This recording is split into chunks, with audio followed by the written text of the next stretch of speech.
महादेव, जो केवल विध्वनाशक ही नहीं बल्कि सृजन और संरक्षण के भी स्वरूप है। उनका शांत रूप जितना दिव्य है, उनका तांडव उतना ही शक्तियों से भरा हुआ है। महाशिवरात्रि एक ऐसी रात जो पूरी तरह उन्हीं के नाम पर अर्पित है। हिंदू पंचांग के अनुसार प्रत्येक महीने में एक दिन ऐसा होता है जो शिवरात्रि कहलाता है, और ये वो दिन है जो अमावस्या के एक दिन पहले आता है।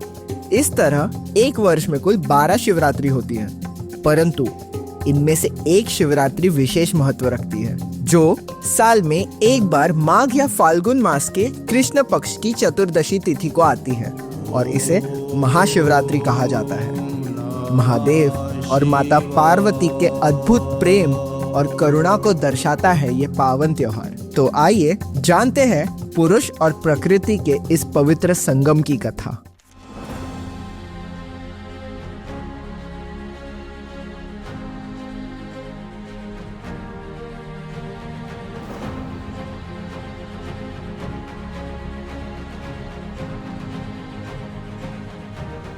इस कहानी की शुरुआत होती है तारकासुर नाम के असुर से। दीति, जो असुरों की मां कहलाती है, उन्होंने एक वीर पुत्र को जन्म दिया जिसे वज्रांग कहा गया। वज्रांग का विवाह एक पवित्र और गुणवंती स्त्री वरांगी से हुआ। इस सुखमय योग से तारकासुर का जन्म हुआ, जो एक प्रबल और शक्तिशाली असुर बना।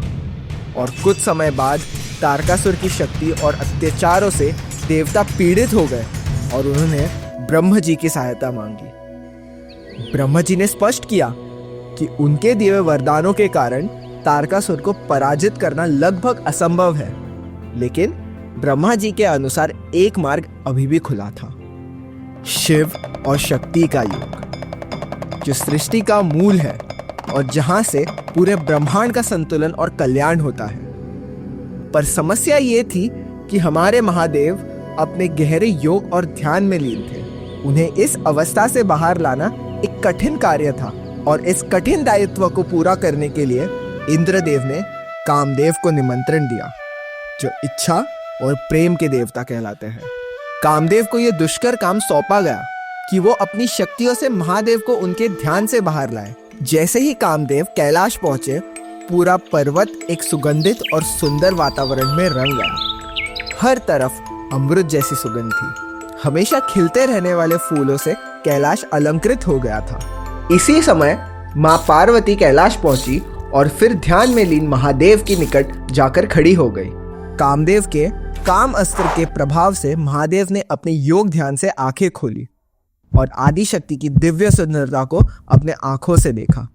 लेकिन कामदेव का महादेव को ध्यान से भंग करना उनके क्रोध का कारण बन गया।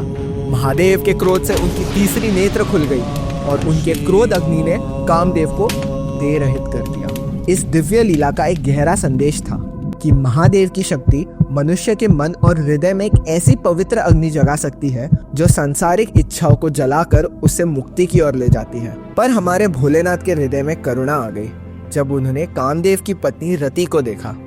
तब उन्होंने रति जी को आशीर्वाद दिया कि कामदेव दोबारा श्री कृष्ण के पुत्र प्रद्युम्न के रूप में जन्म लेंगे और रति से उनका पुनः मिलन होगा।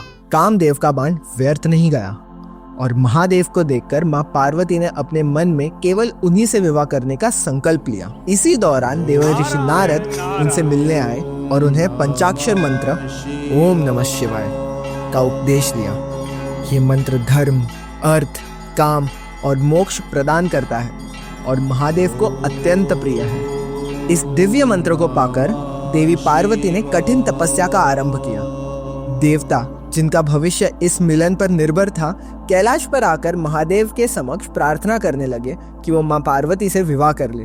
पहले महादेव ने उनका अनुरोध अस्वीकार किया, लेकिन देवी पार्वती के संकल्प और तप को परखने के बाद अंततः उन्होंने विवाह के लिए हाँ कर दी। शिवजी के हाँ करते ही तीनों लोगों में उत्सव का माहौल बन गया और सभी ने इतिहास के इस अति दिव्य और मनोहर विवाह की तैयारी शुरू कर दी। महादेव और मां पार्वती के विवाह से जुड़ी घटनाएं हिंदू परंपराओं में अत्यंत रोचक और आध्यात्मिक महत्व रखती हैं। जब शिवजी की दिव्य बारात मां पार्वती के पिता हिमावंत के धरती पर प्रवेश कर रही थी, तब उस दृश्य को देखने का सुख कई लोगों को प्राप्त हुआ। इस बारात में कई सारे देवताओं से लेकर भयंकर रूप धारण किए भूत, प्रेत, यक्ष और शिवगण शामिल थे। इस विस्मयजनक बारात के आगे स्वयं महादेव चल रहे थे, जो भस्म से अलंकृत थे, गले में मुंडल माला, शरीर पर नाग लिपटे हुए और बाघा चर्म पहने हुए थे। बारात का स्वर भयंकर गर्जनों से गूंज उठा था और इस अलौकिक दृश्य ने सभी को चकित कर दिया था। देवी मीना, जो मां पार्वती की माता थी, इस बारात के दृश्य को देखकर बेहोश हो गई थी, क्योंकि उनके लिए ऐसा दृश्य कल्पना से परे था।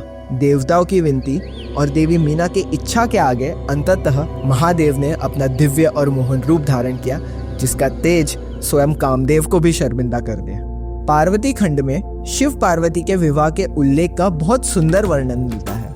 महादेव मालती के फूलों की माला, रत्नों से सुजित मुकुट और कंगन से सुसज्जित थे और उनका स्वरूप एक पवित्र अग्नि की तरह प्रज्वलित हो रहा था। उनका शरीर चंदन, कस्तूरी और सिंदूर के लेप से अलंकृत था।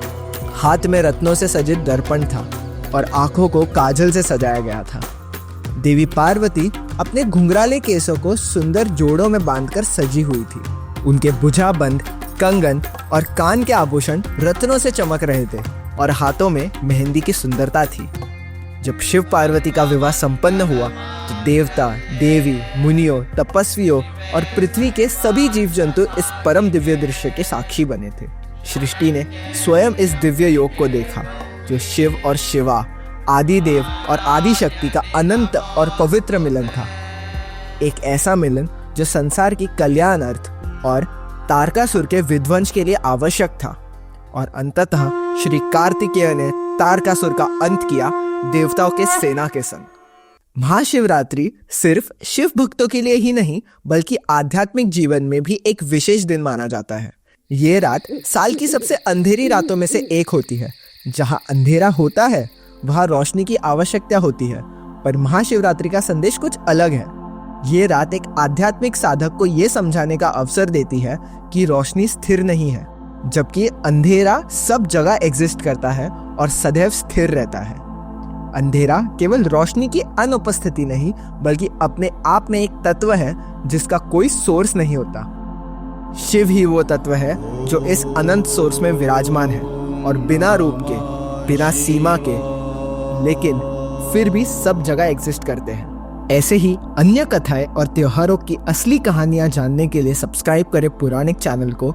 मिलते हैं अगले वीडियो में और मेरे साथ एक बार आप सब कहिए ओम नमः पार्वती पतये हर हर महादेव।